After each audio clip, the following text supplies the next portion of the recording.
Telangana BC విద్యార్థి సంఘం రాష్ట్ర అధ్యక్షులు పెంట అజయ్ పటేల్, తెలంగాణ బీసీ సంఘం కరీంనగర్ పార్లమెంట్ ఇన్ఛార్జ్ కాల్వ మధుబాబు, అఖిల భారత్ రజక సంఘం రాష్ట్ర వర్కింగ్ ప్రెసిడెంట్ పొన్నాల తిరుపతి, రజక సంఘం రాష్ట్ర ఉపాధ్యక్షులు కొల్లూరు కుమార్,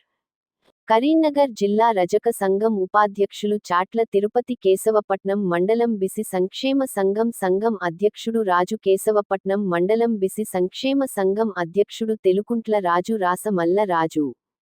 నేరెళ్ల రాజు, కళ్లపెల్లి శ్రీకాంత్, చట్ల అశోక్, అఖిల భారత రజక సంఘం కరీంనగర్ జిల్లా ఉపాధ్యక్షులు మునిగంటి లింగయ్య, మునిగంటి సాయి కృష్ణ, అఖిల భారత రజక సంఘం కరీంనగర్ జిల్లా social media convener Sattu Nagendrakumar, KP charitable trust general secretary Ponnala Shankar తదితరులు పాల్గొన్నారు.